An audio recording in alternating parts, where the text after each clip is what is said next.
Le château de Bouligneux est sans aucun doute le bâtiment le plus photographié en Dombes, sur lequel tout ou presque a déjà été écrit. Aussi, les amis de Web TV Dombes se sont intéressés à cette icône à travers les liens entre le château, Bouligneux et les Boulignards au fil du temps.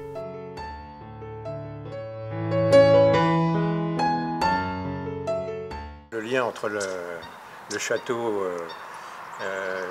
les habitants de la commune et notamment du village, c'est très ancien. Ça date au moins évidemment de la construction du château.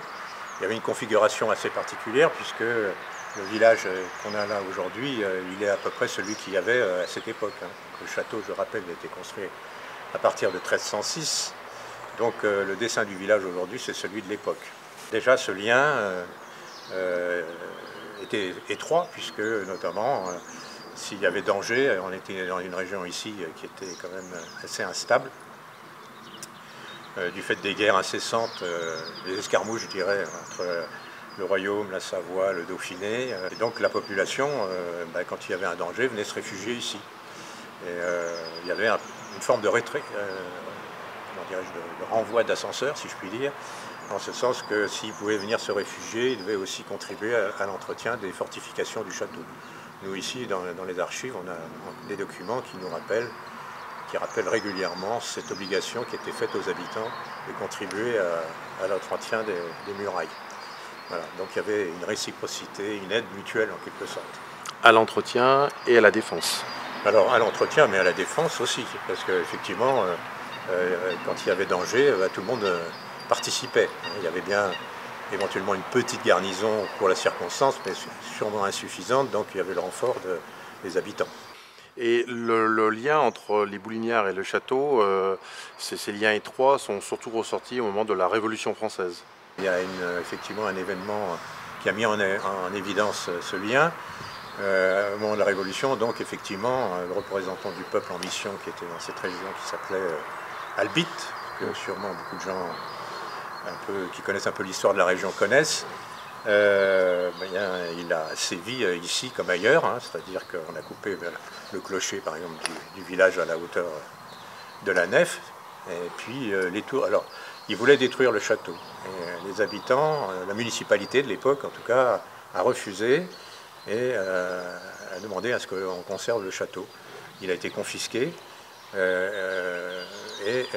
ce moment-là, comme il fallait quand même faire quelque chose, on a rasé les tours à la hauteur des bâtiments, les tours étant à cette époque considérées comme symbole seigneurial. Donc pour essayer de remplir le contrat, moins en partie, on a coupé les tours, mais on a conservé le reste. C'est comme ça qu'on a la chance aujourd'hui d'avoir ce que l'on voit là encore.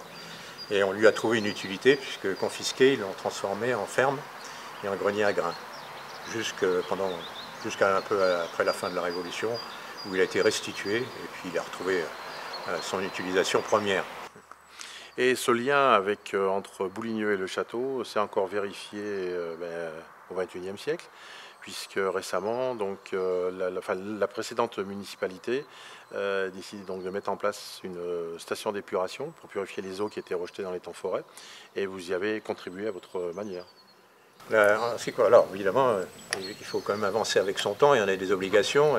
C'est vrai qu'on a construit récemment une station d'épuration. Cette station d'épuration, on tenait absolument à ce qu'elle soit invisible. Donc on a trouvé une formule.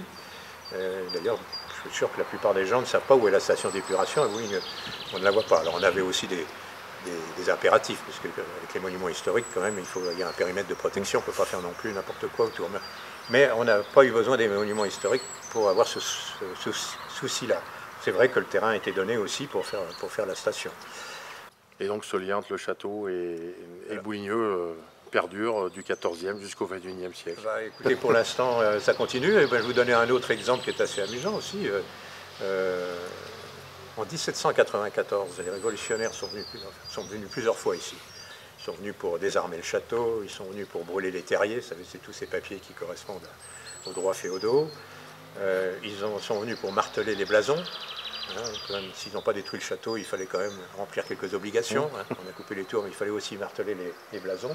Donc on peut voir ici que tous les blasons ont été martelés à différents endroits.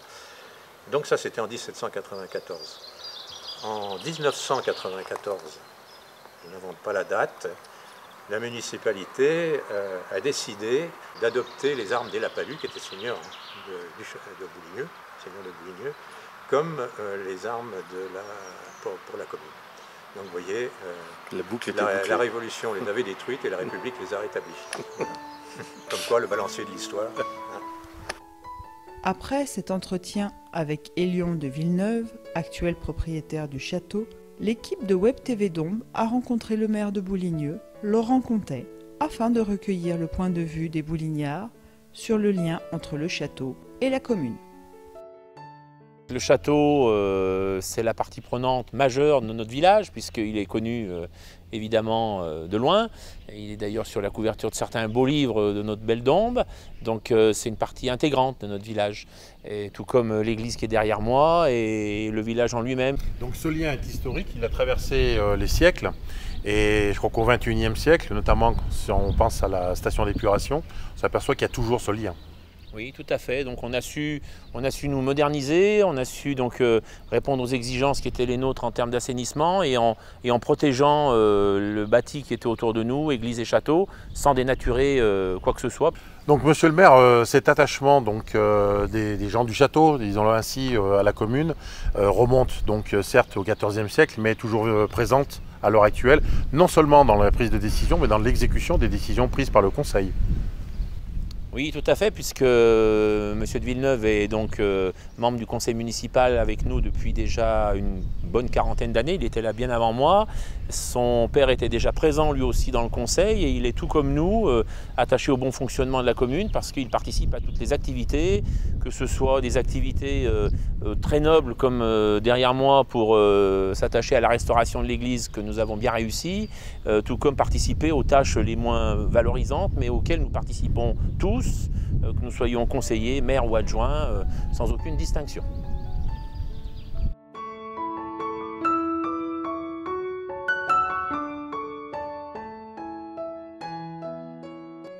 À travers ces témoignages, nous avons pu vérifier la symbiose qui existe depuis le XIVe siècle entre le château, Bouligneux et les Boulignards. Nous aurons également compris que cet attachement des villageois à leur château a sauvé ce dernier de la destruction. Ce lien perdure encore de nos jours, et sans doute pour longtemps.